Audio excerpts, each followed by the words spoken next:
자, 오늘 본문은 히브리서 10장 19절부터 39절까지입니다. 10장 마지막까지죠. 지금까지 히브리서 기자는 예수 그리스도의 우월성과 우리의 대제사장 예수께서 새 언약에 따른 속죄 제사를 드렸다고 설치하였죠. 이제 그 신학적 논의를 우리 삶 가운데 가지고 들어옵니다. 본문은 그러므로 형제들아 라는 본면으로 시작됩니다. 그리고 첫 실천 사항을 말하죠. 그건 다름 아닌 우리가 하나님께 나아가자입니다. 22절입니다. 우리가 마음의 뿌림을 받아 악한 양심으로부터 벗어나고 몸은 맑은 물로 씻음을 받았으니 참 마음과 온전한 믿음으로 하나님께 나아가자. 우리가 하나님께 나아가자. 이 말은 그 당시 유대인들에게는 너무도 놀라운 말이었을 거예요. 제사장도 없이, 짐승의 제사도 없이 하나님께 나아가자는 건 그 당시 유대인들에게는 상상할 수 없었던 겁니다. 근데 그것이 이제 가능하다는 거예요. 저와 여러분, 우리 각자가 하나님께 나아가는 것이 가능하다고요. 우리가 잘난 사람이어서요? 우리가 의롭고 무언가 착한 일을 많이 해서요? 그것이 아니라는 거예요. 우리가 하나님께 나아갈 수 있는 근거에 관하여 19절부터 말해주고 있습니다. 19절이죠. 그 근거는 예수의 피입니다. 그러므로 형제들아 우리가 예수의 피를 힘입어 예수의 대속 죽음이 하나님께 나아가는 길을 연 것이죠. 예수의 죽음, 예수의 피를 힘입어 우린 모형이었던 지상의 성소가 아니라 원형인 온전한 성소에 들어갈 담력을 얻었다고 합니다. 여기서 담력이라고 번역된 헬라어 원어는요, 이 모든을 뜻한 파스와 연설을 뜻하는 레시스의 합성어인 파르레시안이라는 단어예요. 그래서 문자적 의미로는 모든 것을 말하는 자유를 뜻합니다. 좀 다르죠? 우리말 번역이랑. 그래서 파르레시아는 자유, 권리, 또 한편 담대함 등 여러 가지로 번역되는데요. 예를 들어서 누군가 황제 앞에서 자유롭게 무엇이든 말할 수 있는 자격, 권리가 있다고 생각해 보면 이 단어가 이해가 됩니다. 누가 왕 앞에서 마음 놓고 얘기할 수 있나요? 어린 자녀라면 그럴 수 있죠. 우리가 그런 하나님의 자녀라는 거예요. 우리가 지극히 존귀하신 하나님 앞에서 무엇이든지 언제나 자유롭게 말할 수 있는 그런 특별한 존재라는 겁니다. 예수의 피로 말미암아 담대하게 그럴 수 있다는 거예요. 성도 여러분, 우리는 누구의 이름으로 하나님께 기도를 하나요? 예수 그리스도의 이름으로 합니다. 그런데요, 이건 그저 형식적으로 기도 끝에 붙이는 관용구가 아니에요. 우리가 예수님 이름으로 기도합니다 라며 기도를 마칠 때마다 반복하는 그 예수님의 이름이라는 구절이 그저 관용구가 될 때 그 앞에 모든 기도, 모든 간구 역시 형식적인 관용구가 되는 거라고요.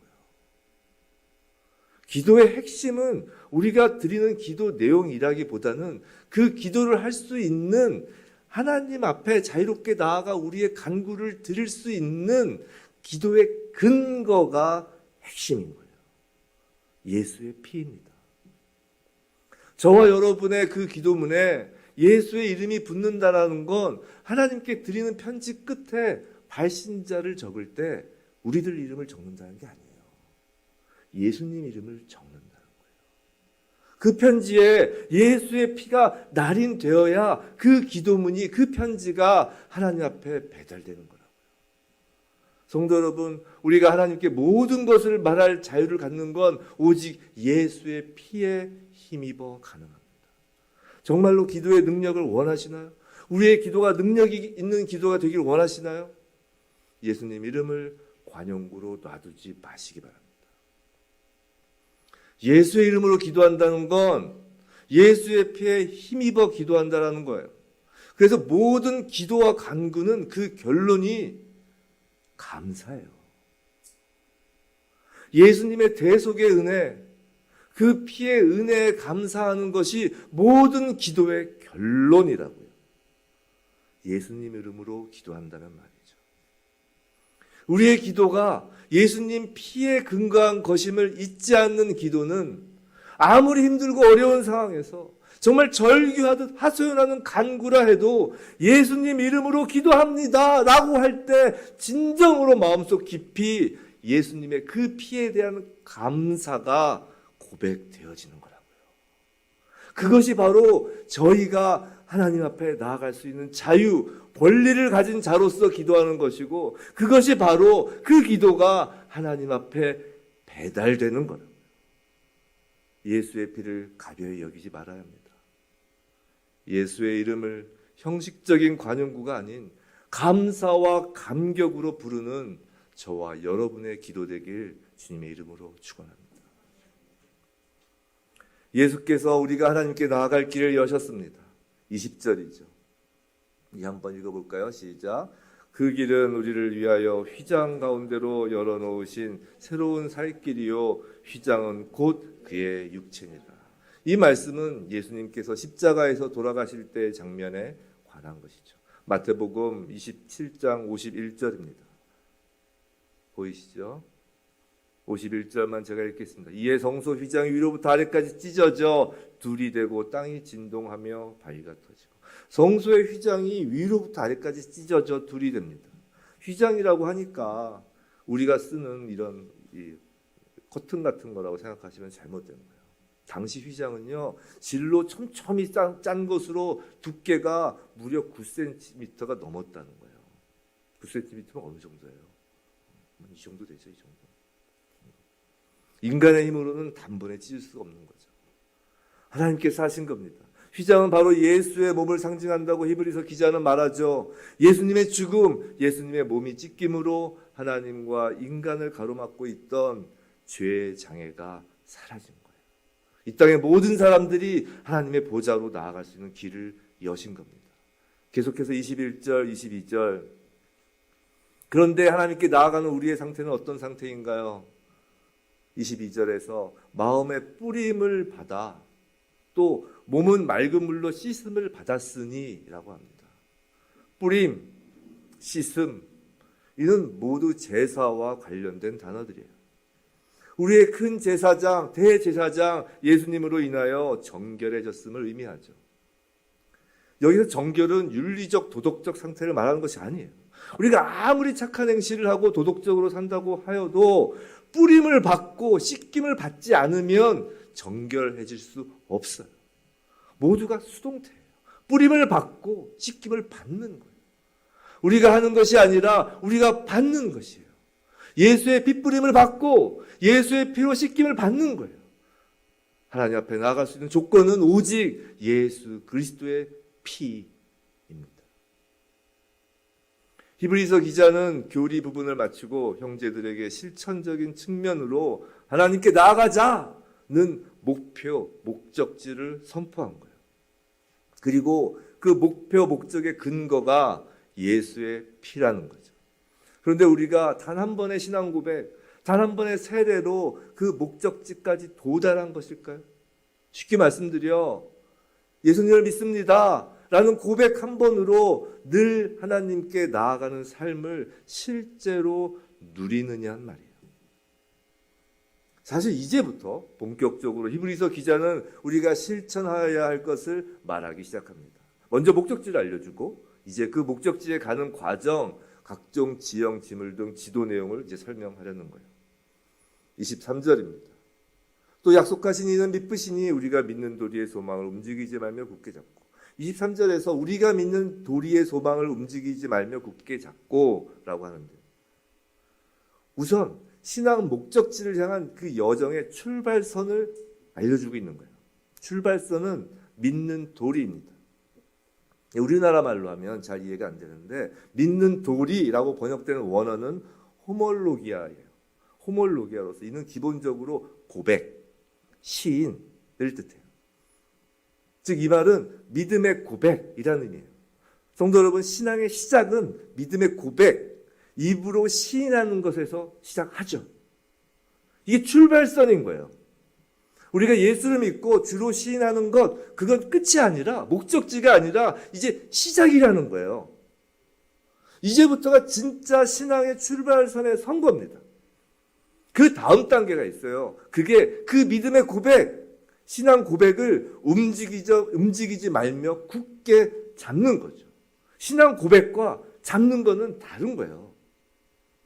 예수의 피에 근거하여 하나님 앞에 나아가는 건 고백에서 시작해서 계속하여 그 고백을 움직이지 말고 굳게 잡는 과정이라는 거죠. 그런 믿음의 고백을 굳게 잡는다는 것이 그럼 무엇일까요? 그냥 마음속으로 잡아야지 하고 각오를 하거나 계속 반복적으로 믿습니다 을 되뇌이는 것으로 굳게 잡게 되는 걸까요? 지금 실천이라고 했잖아요. 그게 아니라는 거예요. 그런 추상적인 것이 아니라는 거예요. 그 구체적인 내용으로 첫 번째 24절 말씀이에요. 우리 함께 읽어볼까요? 시작. 서로 돌아보아 사랑과 선행을 격려하며. 여기서 서로라고 합니다. 이건 우리가 서로, 즉 성도들 간 서로를 의미하는 거예요. 믿음을 굳게 잡기 위해선 혼자서는 안 된다는 거예요. 제가 자주 말씀을 드리죠. 우리 산에 들어가서 도 닦는 게 아니에요. 혼자서는 안 된다는 거예요. 서로가 필요하다는 거예요. 지금 교회 공동체 각 지체들에 관한 권면이에요.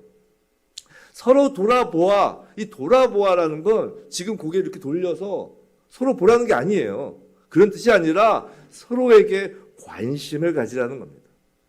관심을 가지라는 것이 잘하나 못하나 감시하라는 것이 아니에요. 격려하기 위해서 관심을 가지라는 거예요. 칭찬은요, 누구도 춤추게 한다고 했죠. 우리 잘 알죠? 고래도 춤추게 한다고 하죠. 자, 성도들에게 관심을 가지고 그들의 사랑과 선행을 칭찬하라는 거예요. 남의 약점을 들추고 쑤시는 것이 아니라 서로를 격려하라는 거예요. 우리가 믿음의 고백을 굳게 잡기 위해서는 성도들 간에 서로 관심을 가지고 서로 칭찬하라는 겁니다.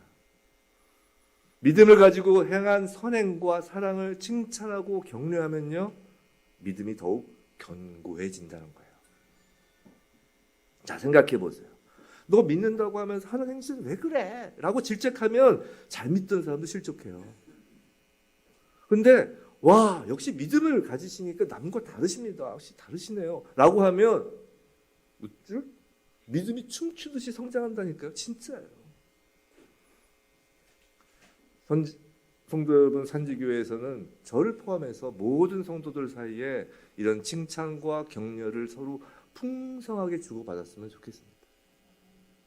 근데 그런 칭찬과 격려가 그저 거칠에 그치지 않으려면 서로 관심을 가져야겠죠. 친교는요, 서로에게 칭찬하는 거예요. 산지교회에서는 험담이나 누구의 단점을 입에 올리지 않았으면 합니다. 우린요, 모두 자라온 환경이 다르고 지금의 처지도 다 달라요. 성격도 다 제각각이죠. 성도의 하나됨은요, 모두가 똑같은 유니폼을 입고 똑같은 생각을 하는 것이 아니에요. 성경에 반하거나 하나님을 대적하는 생각, 행동이 아니라면 서로 다른 생각, 행동, 성격은 성도의 하나됨에 영향을 미치지 않는다고요.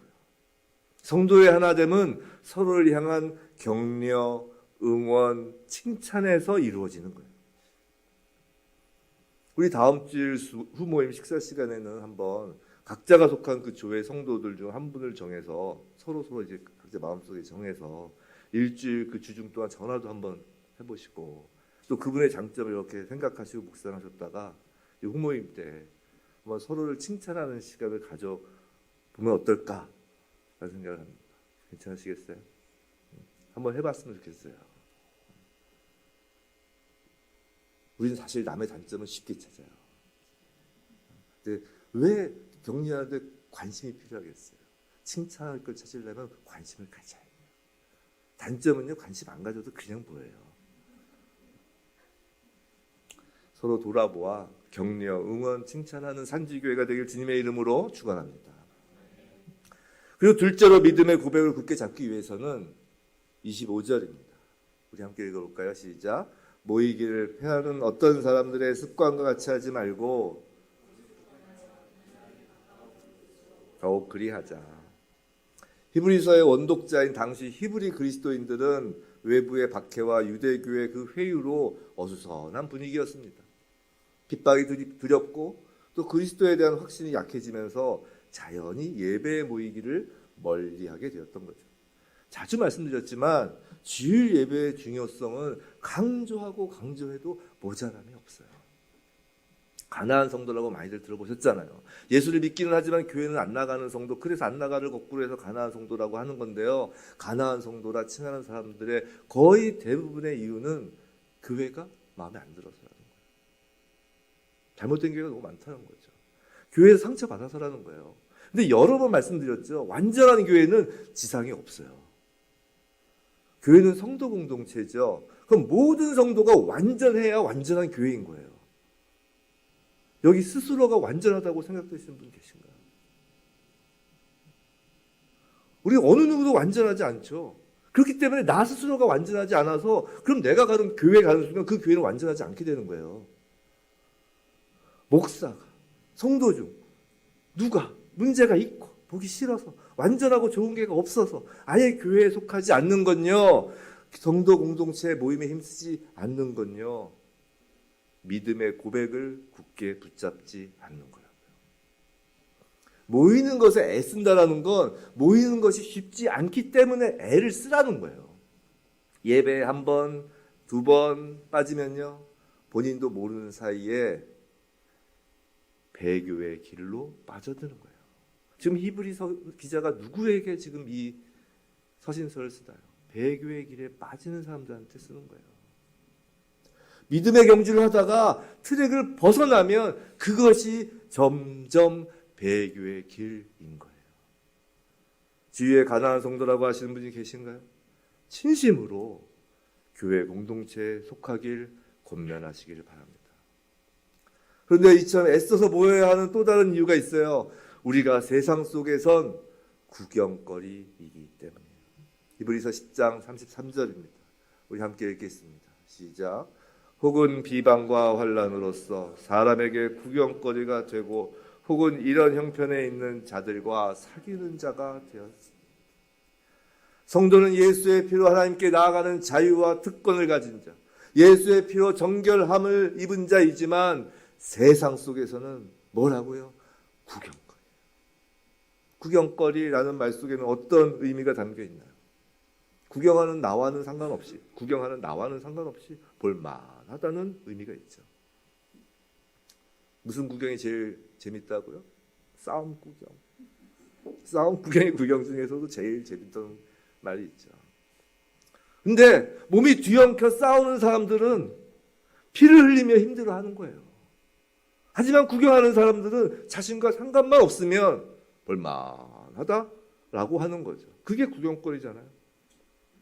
성도 여러분, 세상 사람들이 우리를 그렇게 볼 수 있다는 거예요. 우리들이 삶 속에서 신앙을 지키며 사는 것이 얼마나 치열한 전쟁과도 같은데 우리가 믿음과 진리를 지키기 위해서 치열하게 사는데 예수 그리스도와 진리에 관심 없는 사람들은 그렇게 사는 우리를 구경거리로 여긴다는 거예요. 성도 여러분, 그리스도인으로 산다는 건 구경거리가 되는 것이 당연한 거예요. 제가 설교 중에 가족 이야기는 거의 안 하죠. 제 쌍둥이 딸들이 고등학교 때 있었던 일을 전에 말해주는데 그 학교 미션 스쿨이 아니었어요. 근데 저희 딸들을 포함한 몇몇 크리스천 학생들이 점심시간을 쪼개어 기도 모임을 매일 정기적으로 하였다고 합니다. 전 몰랐어요. 나중에서야 알았어요. 근데 점심을 남보다 후다닥 빨리 먹고 먼저 자리에서 일어날 때에도 또 기도하는 교실 창문 밖에서도 다른 학우들이 비웃고 조롱하였다는 거죠. 굳이 그렇게 드러내놓고 기도 모임을 할 필요가 있냐는 거예요. 그런데 그 기도 모임이 끊임없이 지속되니 나중엔 학우들이 더 이상 놀리지 않고 놀리기는커녕 기도하는 그 아이들이 믿는 하나님에게 관심을 보이기 시작하였다는 거예요. 우린요, 어디서나 구경거리가 되어야 하는 거예요. 그렇게 6일 동안 세상 속에서 비방과 환난으로서 구경거리가 된 우리가 마치 전투를 치르고 귀환한 병사처럼 주일에 이렇게 만나는 거예요. 성도들은요, 서로가 세상이라는 전쟁터에서 전쟁을 수행한 전우들이라고요. 일전에 말씀드렸잖아요. 우리가 예배 시작할 때 서로 인사를 하는 건 초기 교회부터 유래된 거라고요. 생사를 확인하고 기뻐하는 거예요. 껴안는 거죠. 살아서 돌아왔다. 우리가 예배하고 모이는 건 전쟁에서 살아남았다는 증거라고요. 믿음의 고백을 굳게 잡으려면 모이는 것, 주일 예배에 힘써야 합니다. 그리고 세 번째 믿음의 고백을 굳게 잡기 위해서는 26절, 27절, 26절이에요. 우리가 진리를 아는 지식을 받은 후 짐짓 죄를 범한 즉 다시 속죄하는 제사가 없고, 진리를 받은 성도는 짐짓 죄를 범하여서는 안 된다는 거예요. 다시 속죄하는 제사, 즉 구약과 같이 반복되는 그 짐승의 피로 드리는 제사는 소용이 없어요. 우리의 대제사장 예수님의 제사는 단 한 번의 희생 제물로 끝인 거예요. 여기서 짐짓이라는 단어가 눈에 띄죠. 이건 헬라어 헤크시오스로서 자진하여 고의로라는 뜻이에요. 즉 고의로 자진해서 죄를 범하는 것을 말하죠. 당시 히브리서의 원독자를 고려하면 고의로 자진해서 다시 유대교로 돌아가는 것, 고의로 예수님을 버리는 것을 의미하는 거예요. 신앙의 고백 자리에서 공공연하게 불신앙의 자리로 돌아선 자들이라는 겁니다. 이건 우리에게도 해당해요. 생각해 보세요. 너무나 단순한 원리예요. 심플합니다. 은혜는요, 샬롬은요, 하나님 안에 있을 때 가능한 거예요. 하나님 밖으로 나가면 기다리는 그저 심판이요, 맹렬한 불만 기다리고 있는 거예요. 성도 여러분, 믿음의 고백을 하였다면 절대로 고의로 자진해서 예수를 부인하지 마세요. 믿음의 고백을 하였다면 하나님이 안 계신다 하지 마세요. 그리고 마지막, 어쩌면 지금까지의 모든 과정 실천을 포괄하는 결론 부분일 수 있습니다. 인내이죠. 이에 관해서는 다음 주 주제와 좀 연결이 되기에 연이하고 오늘은 말씀만 보기로 하겠습니다. 우리 히브리서 10장 36절부터 39절, 좀 길지만 우리 함께 읽겠습니다. 시작. 너희에게 인내가 필요함은 너희가 하나님의 뜻을 행한 후에 약간 후면 오시리니 지체하지 아니하시리라. 나의 의인은 믿음으로 말미암아 살리라. 또한 뒤로 물러가면 내 마음이 그를 기뻐하지 아니하리라 하셨느니라. 우리는 뒤로 물러가 멸망할 자가 아니요 오직 영혼을 구원함에 이르는 믿음을 가진 자리라. 믿음의 고백을 굳게 붙잡기 위해 그 경지를 완주하기 위해선 인내가 필수적입니다. 그런데 우리가 젖먹던 힘까지 다하여 애쓰고 인내하면 과연 그런 믿음의 경주에서 우리가 승리할 수 있을까요? 우리가 피니시까지 정말 도착할 수 있을까요? 우리가 애쓰고 인내하면 한번 스스로를 돌아볼 때 과연 나 자신이, 저만 제가 돌아보죠. 나 자신이 충분히 그럴 만한가? 솔직히 옆에서 누가 툭 하고 건들기만 해도 넘어져요. 저도 건들면 넘어져요. 저 한마디에 말 한마디에 사랑과 선행은커녕 저 파리를 해요. 또 누가 건들 필요도 없어요. 제 발로 먼저 유혹을 쫓아가요. 내 안에 탐심을 바라보면요, 정말로 자괴감이 들어요. 히브리서 기자도 제가 그런 걸 너무 잘 알아요. 그래서 믿음의 고백을 굳게 잡는 것 앞에 전제가 있어요. 앞서 본 10장 23절입니다. 또 약속하신 이는 미쁘시니, 그래서 미쁘다로 번역된 헬라어 피스토스는 원래 계약이나 약정을 존중하는 것을 나타내는 단어예요. 신실함, 신뢰할 만한 이란 뜻이죠. 우리와 언약을 맺으신 분은 바로 미쁘신 하나님이세요. 우리가 목적지에 도달할 수 있는 것은 바로 미쁘신 하나님의 약속 때문에 가능한 거라고요. 성도 여러분, 제가 스스로 보기에 정말로 보잘것 없어 보여도 하나님은 저를 그렇게 보시지 않으세요.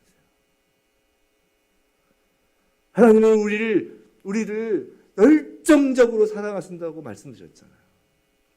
미쁘신 하나님, 신실하신 하나님이 단 한순간도 우리를 포기하지 않으신다고요.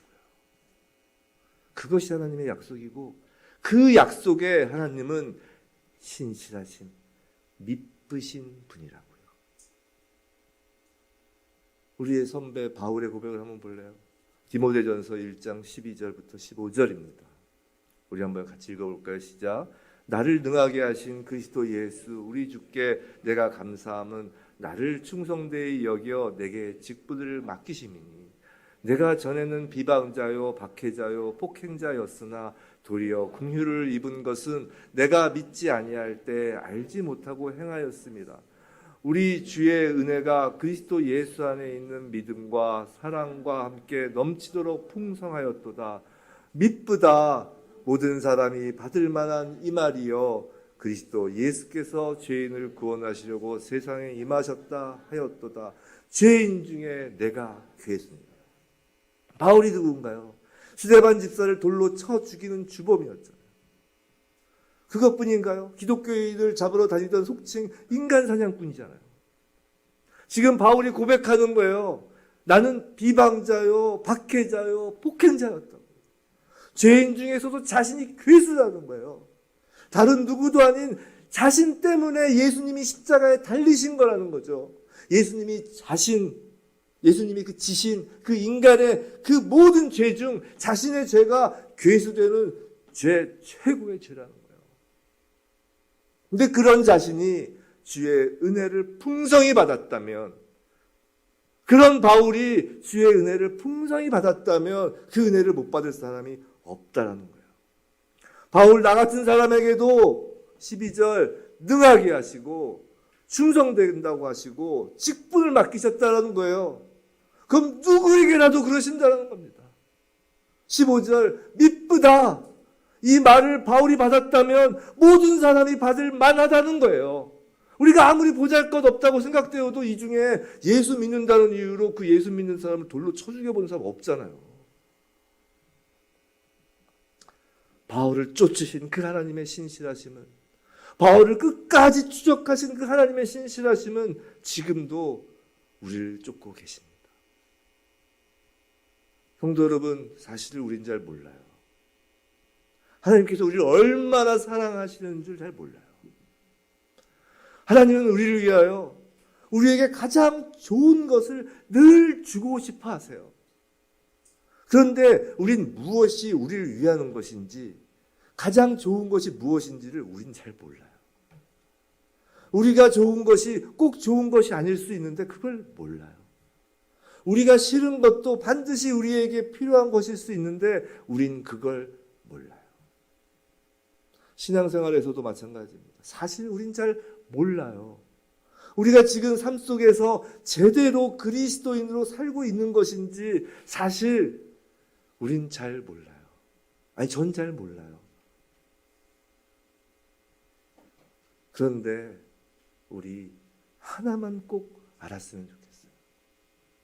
그건 하나님은 언제나 신실하시다는 거예요. 하나님은 언제나 신실하시다는 거예요. 그거 하나만은 우리가 확실히 아셨으면 좋겠어요.